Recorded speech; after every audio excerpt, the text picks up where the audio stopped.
শিক্ষাকেও ভাগ ভাগ করে দিছেন। আর এটার উপরে কিতাবও লেখা আছে কতটুক শিখতে হবে, মোটা মোটা। আপনি বলেন 24 লাইনের সংযোগ যদি রাখতে চান তাহলে আপনার ব্যালেন্সে টাকা থাকতে হবে, ঠিক না? যুক্তি তো না অযৌক্তিক? আল্লাহ যদি বলতো তুই সেজদায় পড়া থাকলে তোরে নেয়ামত দিমু, নাইলে দিমু না, তাহলে তো আপনার 24 ঘন্টা সেজদায় পড়া থাকতে হতো। আল্লাহ তো 24 ঘন্টার ভিতরে আপনাকে আমাকে শুধু 1 ঘন্টা চাইছেন। নামাজ পড়তে 1 ঘন্টা লাগে।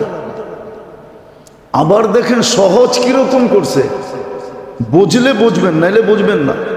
সহজ কিরকম করছে, তোমার ঠোঁটো হেলাইতে হবে না, কিচ্ছু করতে হবে না, ইমামের পিছে দাঁড়াও, কিচ্ছু করতে হবে না। তোমার সমস্ত করণীয় ইমাম করবে, যদি না করলো তো দায় দায়িত্ব ইমামের মাথার উপরে পড়বে, তোমার মাথার উপরে পড়বে না। তুমি সালাম ফিরাইয়া মুস্কি হাসি দিতে পারো, নামাজ তোমার হয়ে যাবে। বলুক কোন হুজুর ফতুয়া দেখ যে ইমামের পিছনে দাঁড়ানোর পরে আত্তাহিয়াত পড়তে হয়, পড়া ফরজ ওয়াজিব, না পড়লে হবে না, কেউ তো দিবে না। কেরাত পড়তে হয় না, কিচ্ছু পড়তে হয় না। এই উম্মতের জন্য সহজ করছেন, সহজ শিক্ষা। তুই খালি নামাজটা ধর যায়, আবার সহজ করছেন, আবার সহজ করে দিছেন, আবার সহজ করে দিছেন। সহজ। আপনি একটা জিনিস চিন্তা করেন, কোরআনে 3টা সূরা সবচেয়ে ছোট, সবচেয়ে সহজ। ওয়াল আসরি ইন্না আ'তাইনা কুল হুয়াল্লাহ, সবচেয়ে ছোট, সবচেয়ে সহজ। এটা পর্যন্ত ব্যবস্থা করে দিয়েছেন যে কখনো কখনো যদি নিজে পড়তে হয় তো 3টার বাহিরে যাইস না। যখন সহজ ছোট, এই 3টা দিয়ে কাম সেরা নেয়। জিজ্ঞাসা করবে না বড় বড় সূরাও তো আসিল, পড়লি না কেন? জিজ্ঞেস করেন, ছাত্র করে জিজ্ঞেস করবে কিনা? জিজ্ঞেস করবে না, কেন পড়লি না? সহজ করে দিছেন। একা একা পড়তে হলে সহজ সূরা 3টা, ওয়াল আসরি ইন্না আ'তাইনাকাল কাউসার আর কুল হুয়াল্লাহু আহাদ। আবার কুল হুয়াল্লাহ, শুধু কুল হুয়াল্লাহ রাখেন না, ছোটা সূরা সবচেয়ে ছোট, বিলকুল ছোট। ছোট, কিন্তু যদি সওয়াবের দিক দিয়ে দেখি তো 10 পারা কোরআনের সমান। সুযোগ দিছে আপনাকে, ইচ্ছা দিছে, রাস্তা দেখায় দিছে, পজিশন অনুযায়ী দেখায় দিছে। যে দুনিয়াতে যেই পজিশনে আছে পজিশন অনুযায়ী দেখায় দিছে। আবার ঝাইঝামেলাকে মাইনেও নিছে। আবার মাইনা নেওয়ার পরে, ঝাইঝামেলা মাইনা নেওয়ার পরে আবার সুযোগ করে দিছে, ঝামেলার জন্য তুই 24 ঘন্টা দৌড়াইতে পারস না, তাহলে সুযোগ দিয়ে দিছে, এতটুক দৌড়াইলি 24 ঘন্টা হবে, 24 ঘন্টা হয়ে যাবে, এতটুক দৌড়াইলি। আসসালাতু ইলা সালাতি কাফারা, এক নামাজ থেকে আরেক নামাজ মধ্যবর্তী সময়কে ইবাদতেও গণ্য হয়, ইবাদত হিসাবেও গণ্য হয়, আবার গুনাহ করলে মাফও হয়। এক তীর 2 শিকার, অথবা তলোয়ারের 2 দিকেই দাঁড়। সওয়াবও লেখা হয়, আবার কি গুনাহও মাফ হয়। ব্যবস্থা করে দিছে। তারপরেও যদি না মানি তো কোরআনে বলে দিছেন তোর হাতের কামাই তুই পায়ে কুড়াল মারবি। আজকে উম্মত নিজের কারণে নিজের পায়ে কুড়াল মেরা বসে আছে। যারা আমাদেরকে তেল মারবে এখন আমরা ওদেরকে তেল মারি। কসম খোদা, আমি তো চিল্লাইতে চিল্লাইতে কয়েক বছর হয়ে গেল, আজ পর্যন্ত তো কেউ মানতে চায় না। কথা মনে হয় উপরে যাই না, গেলে হয়তো দুনিয়াতে ছড়াইতো, ছড়ায়ও না।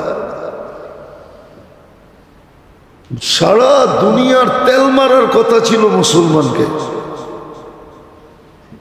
হ্যাঁ, সারা দুনিয়া মুসলমানের কাছে বেচা বিক্রি করে যতটুকু লাভবান হয়, মুসলমান যতটুকু দুনিয়ার জিনিস ব্যবহার করে, কসম খোদার দুনিয়ার কোন জাতি এত ব্যবহার করে না, এত খায় না, এত পড়ে না, এত কাপড় চোপড় বানায় না, এত ঘরবাড়ি সুন্দর বানায় না। পেপার পত্রিকা দেখেন, মিডল ইস্টের, সৌদিয়ানদের, আরবদের রাজাদের প্রাসাদ দেখা ট্রাম্পের মতো মানুষের চৌকো ছানা বড়া হয়ে যায়। কি বানায় রাখছে এটা? হ্যাঁ, ওর জিন্দেগি তো এরকম একটা প্লেন কিনতে পারতো না। 400 কোটি বিলিয়ন, 400 কোটি ডলার।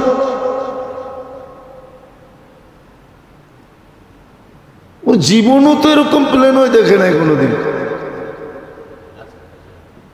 হ্যাঁ, খালি উপহার দিছে ওরে। কি আল্লাহ মুসলমানের চেয়ে বেশি কেউ দেয় নাই, কাউরে দেয় নাই। 250 কোটি মুসলমান, উচিত ছিল 600 কোটি এদের পাও টিপতো আর তেল মারতো,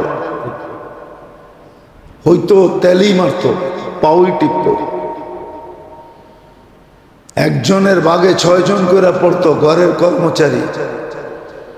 আর মুসলমান বলতো খা, পর, মোজ কর, ফুর্তি কর, যা খুশি তা কর, আমার কাছে থাক। কিন্তু আজকে উল্টো মুসলমান তেল মারে। এটা তো এই জন্যই আমাদের হাতের কামাই, আমরাই সব উল্টা করে ফেলছি। এটাই কোরআন আমাদেরকে বুঝাইতে চাইছিল। সব তোমাদের সামনে আমি খুলে রাখছি, সহজ থেকে সহজ করে দিছি।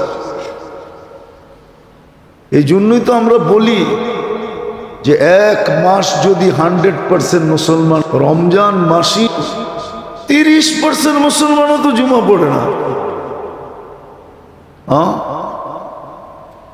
বুঝানোর জন্য বলতেছি, রাগ হয়ে যান না। আবার জুমার দিনও মসজিদে আল্লাহর জন্য দেয়, মসজিদে তাও সিরা টাকাটা, তাও সবচেয়ে ছোট নোটটা 2 টাকার নোট। এমন না যে সকালবেলা একটা কচকচা নোট লইছে যে আল্লাহরে দিমু, কচকচা দেই, কচকচা তো দেয় না। একটা বড় নোট দেই, তাও তো দেয় না। ওই দিলে দেখবেন 2 টাকার নোট, 5 টাকার নোট, 10 টাকার নোট, তাও পুরানটা, যেটা বাইরে দোকানদার নিবে না, রাখ এটা মসজিদে দিয়ে দিব না। তাহলে আপনার কপালে সুখ আপনি চান কি করে বলেন? আসেন মেরে দোস্ত, আসেন আসেন, এটাই কোরআন বলছিল, ইন্নাল্লাহা লা ইউগাইয়িরু বিকওমিন। আল্লাহ মুসলমানের কপাল ওই পর্যন্ত ভালো করবে না, হাত্তা লা ইউগাইয়িরু বিআনফুসিহিম, যতক্ষণ পর্যন্ত আমরা নিজেদেরটাকে ভালো করার চেষ্টা না করব, ততদিন আল্লাহ সদিচ্ছায় আমাদের ঘাড় ধরে আমাদেরকে ফিরাইয়া দেবে না। আর আল্লাহ যদি ঘাড় ধরে তাইলে কিন্তু কোনোদিন ছাড়ে না। আজকে যেরকম মুসলমানের ঘাড় ধরে পড়ছে, ঘাড় ধরে পড়ছে, ঘাড় ধরে পড়ছে আজকে মুসলমান। আরে করলে তো করব কি? এই যে দেখেন, বুঝার বিষয়, কিন্তু এত কিছু তোরা করলি, স্বজাতি তো মুসলমান, ফিলিস্তিনি তো স্বজাতি আমাদের, ঠিক না? ফিলিস্তিনের জন্য কি হলো? কিছু হয়েছে? কিছু হয়েছে? কিচ্ছু হয় না। হ্যাঁ, হবে, একদিন হবে, এটাই সত্য, একদিন হবে।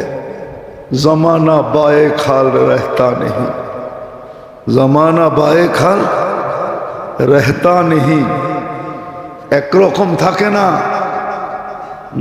আসবে, দিন আসতেছে, আল্লাহ গোলায় নিয়ে আসতেছে, গুছায় নিয়ে আসতেছে, আসবে আসবে আসবে আসবে, দিন আসবে, অচিরেই আসবে।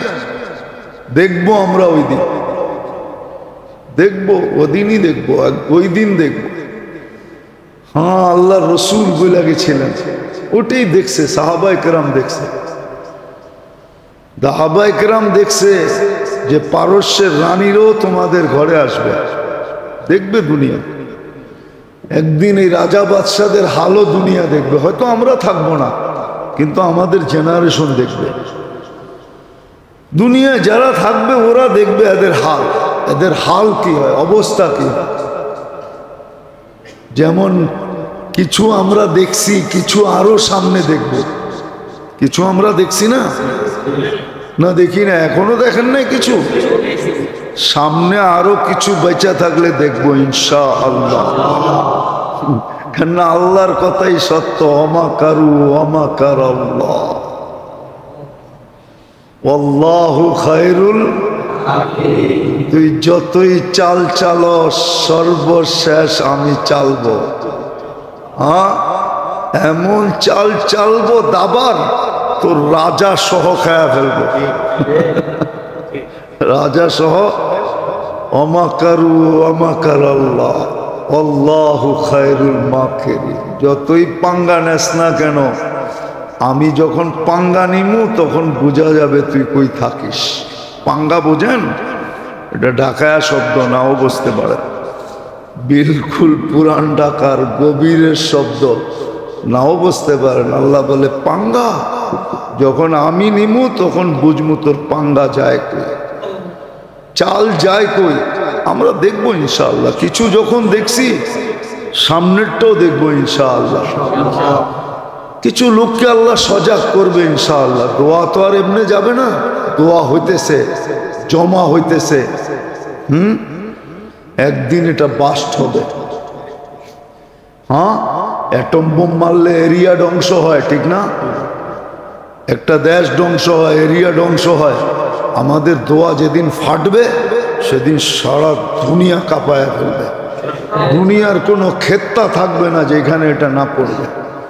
আল্লাহ আমাদেরকে এখনো ফিরে আসার সুযোগ দেন, এখনো সময়টাতে দেন। হ্যাঁ, কার হাতে দেন? রানীর হাতেই তো দেয়, ঠিক না? ও তো মালিক। হুজুর, প্রথম যখন 2005-এ আমি জাপানে গেছি, তারপরেও গেছি আমি জাপানে। 2005-এ যখন জাপানে গেছি আমি, তখনকার কাহিনী। তো বলতেছে, হুজুর ও যে হোটেলে খাবে পয়সা দিবে কে? ও যে জুয়া খেলবে পয়সা পাবে কোত্থেকা? ও যে ড্রিঙ্কস করবে এটার পয়সা দিবে কে?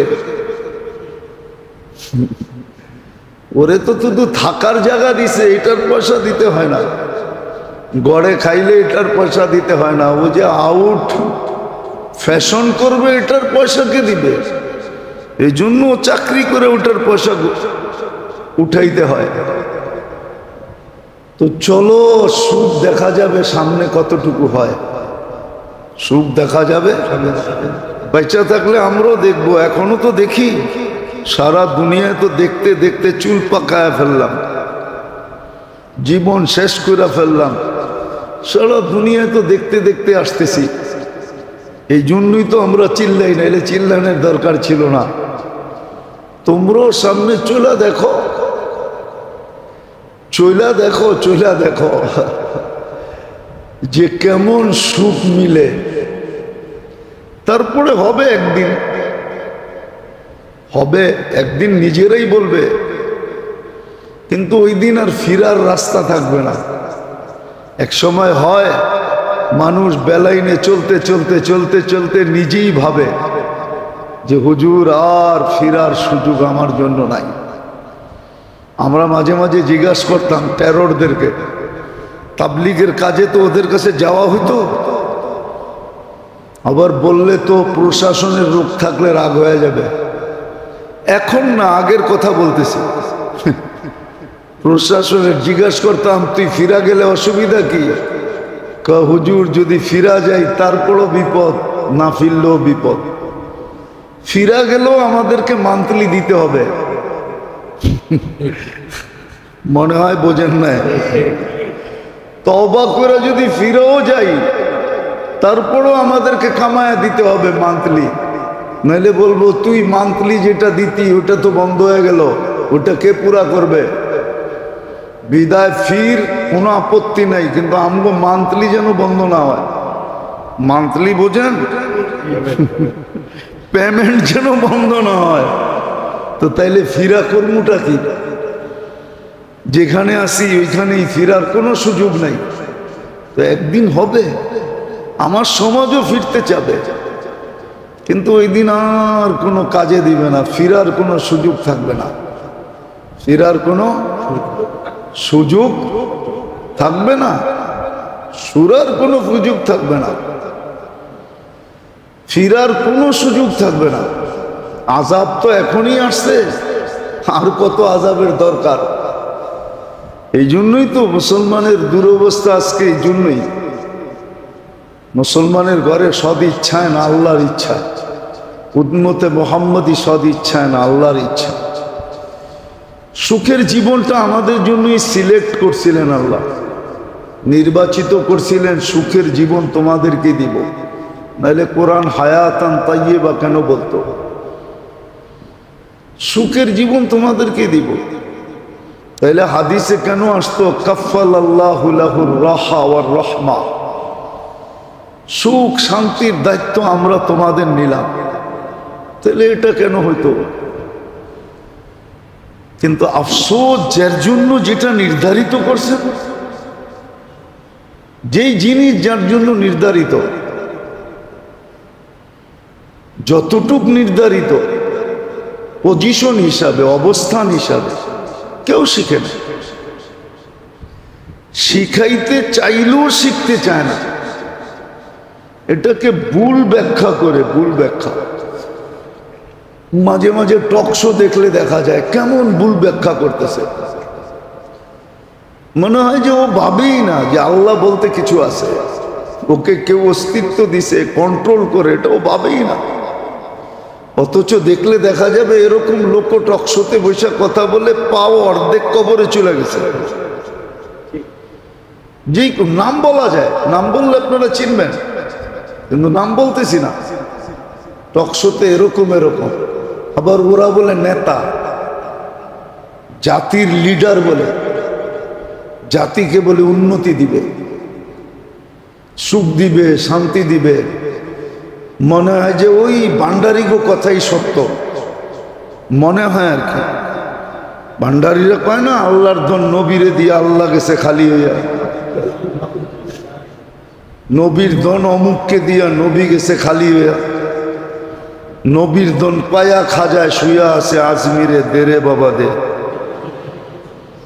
তো গো টকশো শুনলেও মনে হয় যে আল্লাহ সবকিছু ওরে দিয়ে দিছে। হ্যাঁ, আল্লাহ সব ওকে দিয়ে দিছে। কালকেই শুনতেছিলাম একজন বলতেছিল নেতা, বিশাল নেতা, নাম বলবো না, বলতেছিল এই হুজুররা বলেন 95 নিম্ন বংশের লোক।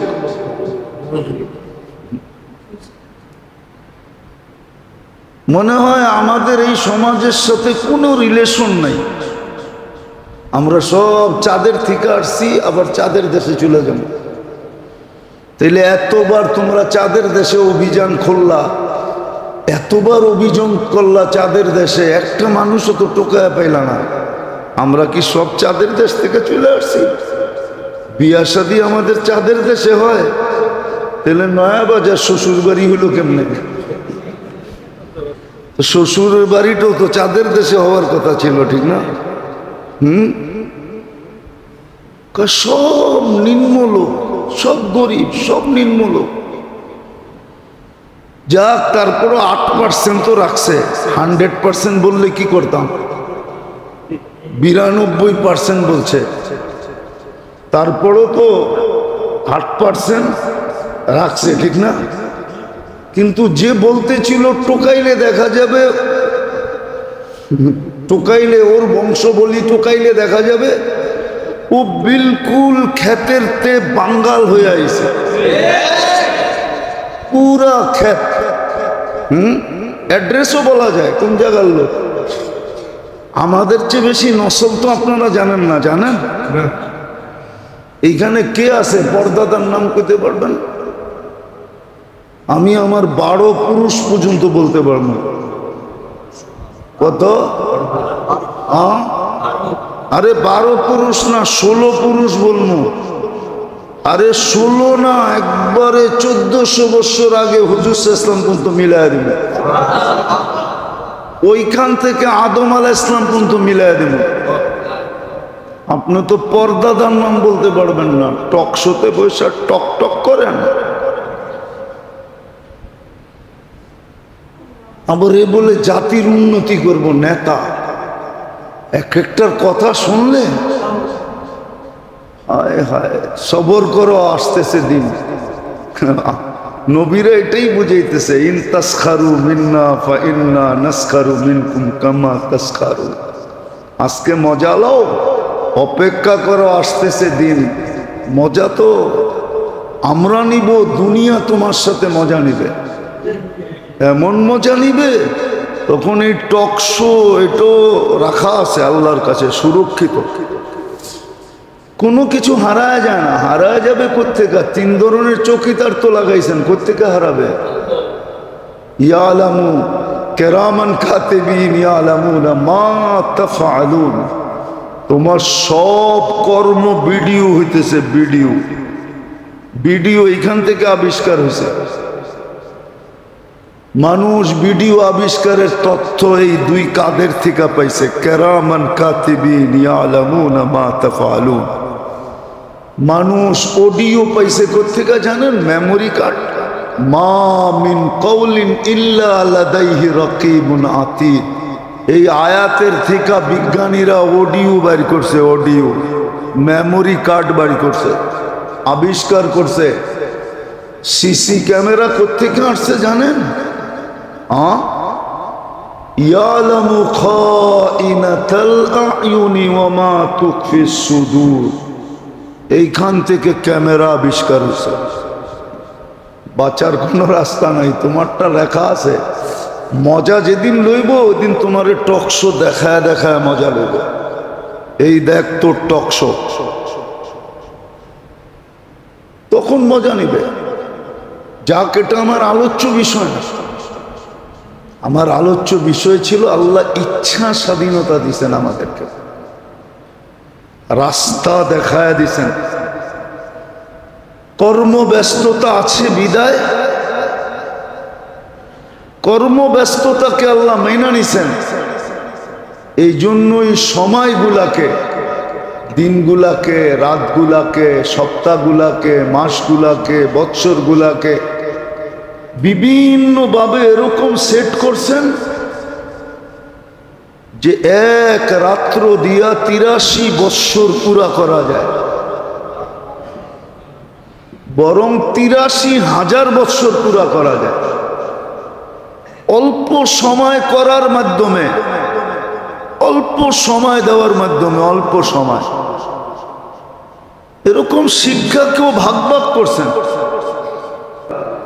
আপনারা বলেন আর না বলেন, আমরা বলি, খুব বলি আলহামদুলিল্লাহ, সুম্মা আলহামদুলিল্লাহ, কুঠিবার আলহামদুলিল্লাহ।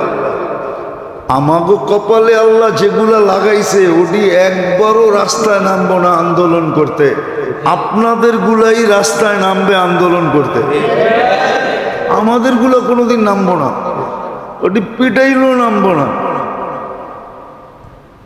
ওইগুলো তো বলবো তুই জানিস না কি সুখে আছি। ওই আহমদ ইবনে হাম্বল রহমতুল্লাহ আলাইহির কথা মতো বলবে। যদি জানতো বাদশার ছেলেরা আমরা কত সুখে আছি, তাহলে রাজত্বের জন্য লড়তো না, আমাদের থেকে সুখ ছিনায় নেওয়ার জন্য লড়তো। আমাদেরগুলো কোনোদিন রাস্তায় নামবে না অধিকারের জন্য। আমাদেরগুলা জানে যে অধিকার কতটুকু আমরা দেই,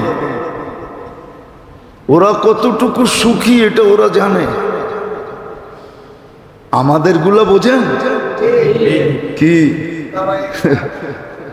দিনদার বলা, দিনদার, দিনদারকেও যোগ করলাম। দিনদারের কপালে যেটি আল্লাহ মিটাইছে, চুটাইছে। আর হুজুরদের গুলা কোনোদিন নামবে না রাস্তায়, পিটায়ও কেউ নামাইতে পারবে না। বলবে তুই জানিস না কত সুখে আছি, তোর ঘরে সুখ নাই, আন্দোলন কর, যত করতে মনে চায় কর। কিন্তু আমরা করব না। আমরা রাজরানীর থেকে চাকরানি হইতে চাই না, আমরা রাজরানী আছি, রাজরানী। যদি বলবো দামি কাপড় পরো না, দামি কাপড় রাখা আছে উপরে, পরবো, খুব পড়বো, দেখায় দেখায় পড়বো, খুব পড়বো, উপরে রাখা আছে। আর আলহামদুলিল্লাহ, সুম্মা আলহামদুলিল্লাহ, হ্যাঁ, কম পয়সার বরকতের কাপড়ের ভিতরে যে স্বাদ আছে, আপনি লাখ লাখ টাকার লেহেঙ্গার ভিতরে ওই স্বাদ নাই। যে বাড়িতে জিজ্ঞাসা করেন বউ পাঠায়া যে তুই যে কম দামেরটা পয়রা বসে আছো, সেটার ভিতরে কিরকম স্বাদ, তুই পড়লে বুঝবি, না পড়লে বুঝবি না। মিষ্টি কোনোদিন বয়ান দিয়া বোঝানো যায় না। মিষ্টি তো জিহ্বায় লাগাইলেই বোঝা যায় যে এটা মিষ্টি, এটা বয়ান দিয়ে বোঝানো যায় না। যে এটা আমার আলোচ্য বিষয় না, কথায় কথা চলে আসলো, এই জন্য বললাম। কথায় কথা চলে আসলো, এই জন্য বললাম, বুঝবে। আজকে ওরাই চিল্লায় যারা বঞ্চিত, ওরাই চিল্লায় যারা, আর বঞ্চিত হবে না কেন? খুদ ফাঁসা কয়েদ মে বুলবুল ক্যা খাতা সৈয়াদ কি, কবির কথাই তো সত্য। খুদ ফাঁসা কয়েদ মে বুলবুল ক্যা খাতা সৈয়াদ কি, গুল পে আশেক হো কে বুলবুল জিন্দেগি বরবাদ কি। নিজেরাই তো নিজেদের জালে ফেসে গেছে, কারো তো করণীয় এখানে কিচ্ছু নাই। নিজের জালে নিজে ফাইসা, এখন নিজের সুখ সব হারায়া এখন চিন্তা করতেছে দেখি সমান অধিকার নিয়ে কিছু সুখ পাই কিনা। হ্যাঁ, নিয়া দেখো সুখ পাও কিনা। নাও, করো আইন পাস, নাও, দেখো সুখ পাও কিনা। তোমাদের বান্ধবীরা সুখে আছে কিনা দেখো।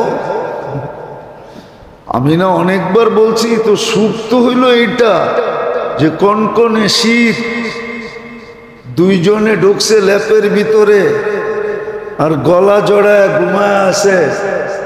দুপুরে উঠলে যা মিলবে তাই খাবো, অসুবিধা নাই, এটা সুখ? না কনকনে শীতের ভিতরে সকালবেলা উঠা দুইজন দুই দিকে দৌড়াইতেছে, কামাইতে হইব, এটা সুখ?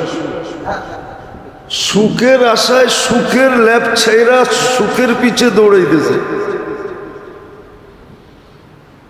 কনকনে শীতের দিন তো মজা হইল সকালবেলা ল্যাপ লয়া ঘুমায় থাকা, এর চেয়ে সুখ আর কি আছে? তাও যদি দুইজন একসাথে হয়। বাকি ছোট ছোট পোলাপান আছে বললাম না, লাউড স্পিকারও বাইরে খোলা আছে বললাম না, নাইলে ভাঙ্গা চূড়া বলন যায় একবারে। সুখ তো এটার ভিতরে। বুড়ারে জিজ্ঞেস করেন, হেও আমার কথায় বলবে এটাই সুখ। সুখ এটা না যে দুইজনই সকালবেলা উঠলো আর সুখ তালাশ করার জন্য কনকনে শীতে কাঁপতে কাঁপতে ছুটতে থাকলো, এটা না সুখ না। তো যেটা বুঝাইতেছিলাম, যেটা আল্লাহর ইহসান, আল্লাহ আমাদেরকে বুঝাইতেছে। ইচ্ছা স্বাধীনতা দিয়া বুঝাইতেছেন, রাস্তা আমাদের সামনে খুলা দিছেন, দেখায় দিছেন কোন রাস্তায় তুমি চলবে। যেখান থেকে যাত্রা ওইখানে আবার কি করে পৌঁছবে, যাত্রা তোমার জান্নাত থেকে, জান্নাতে কি করে পৌঁছবে দেখায় দিছেন। এই দুনিয়ায় তোমার সুখ কিসে হবে? মানুষ তো সুখই তালাশ করে, সমান অধিকার তো সুখের জন্যই, ঠিক না? কি সুখের জন্যই তো। যদি সমান অধিকার সুখের জন্যই হয় তাহলে তো নিয়ম এটাও হইতে পারে কয়েকদিন পরে হবে, আইন পাশ হোক তাহলে হবে। যেমন ছেলের কাবিন দিতে হয়, কয়েকদিন পরে মেয়েরও কাবিন দিতে হইবে। লেখা রাখেন, ছেলেরাও বলবে 5 লাখ আমি দিমু, 5 লাখ তুমি দিবা, তাইলে বিয়া করবো, নাইলে করবো না। মেয়ের বাবা তো এখনই যৌতুক লইয়া পেরেশান, যৌতুক লইয়া তো এখনই মাথা পেরেশান, ঠিক না?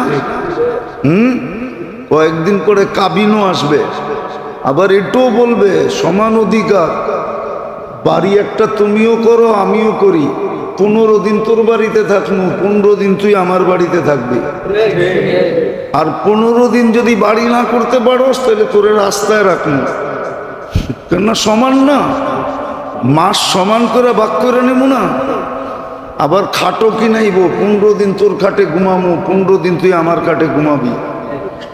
এমনকি চেয়ারও কিনাইব, 15 দিন তোর চেয়ারে বমু, 15 দিন তুই আমার চেয়ারে বসবি, এরকম ভাগ করব। দেখেন না, ইবতেদাই ইশক है रोता है क्या, आगे आगे चलो देखो होता है क्या। মাত্র তো শুরু, ইবতেদাই ইশক है रोता है क्या। উর্দুতে না প্রবাদ বাক্য আছে, মাত্র তো প্রেমের শুরু, এখনই কান্দোস কি লেগা, চলতে থাক, দেখ আগে কি হয়। খালি কান্না, কয়েকদিন পরে রশি গলায় লাগায় পাংখায় ঝুলবি, তারপরে যে ঠিক হবি, এর আগে ঠিক না। তো ইবতেদাই ইশক है रोता है क्या, आगे आगे चलो देखो होता है क्या। কয়েকদিন পরে দেখা যাইব বাচ্চা তো দুইজনের, সিজারের বিল তুই অর্ধেক দিবি, আমি অর্ধেক দিব। হ্যাঁ, বাজার আমি করি, একদিন তুই করবি, একদিন আমি করবি। একদিন তুমি টাকা দিবা, একদিন আমি টাকা দিব। এরকম সব অর্ধেক অর্ধেক ভাগ হইব। তখন দেখা যাইব যে সুখ যায় কই। এখন যেরকম ইউরোপে আছে, হোটেলে বয়া দুইজনই খায়, বিল যার যারটা শেষে দেয়। বিল যার যারটা। আপনাদের না কাহিনী শোনাইছিলাম, জাপানের কাহিনী। কনকনে শীত, সকালবেলা যায় দেখি ওয়াটার গান দিয়া পরিষ্কার করতেছে। উপরে উঠার পরে জিজ্ঞাসা করছে, হুজুর নিচে কাউকে দেখা আসছেন? আমি বললাম হ্যাঁ, এক লেডিকে তো দেখা আসলাম, এই কনকনে শীতের ভিতরে ওয়াটার গান দিয়া পরিষ্কার করতেছে। কয়টা আমগো ফ্যাক্টরির মালিকের বউ। আমি বললাম ফ্যাক্টরির মালিকের বউ মানে? এত বড় ফ্যাক্টরি, 300-350 ওয়ার্কার, ওর সমস্ত মাল বিদেশে যায়, এক্সপোর্ট হয়। Leather factory. ওর বউ সকালেই কনকনে শীত, এই শীতে তো মজা হইল দুইজনে এই সময় ল্যাপের ভিতরে ঘুমায় থাকা, একজন আরেকজনের গলা ধইরা। ও কিল্লিকা বট, ও চাকরি করে, চাকরি। ওর কাজ হলো আমরা সারা দিন রাত যেটা ময়লা করে রেখে আসছি ওটা ওয়াশ করা ওর কাজ। ও আমাদের চেয়ে বেশি বেতন পায়। আরে ওর বেতন দিয়ে দরকার কি, ফ্যাক্টরি, ও তো রানী। স্বামীর ফ্যাক্টরি মানে এটার পুরো এন্টার মালিক ও, ঠিক না? আপনারা কামায় নিয়ে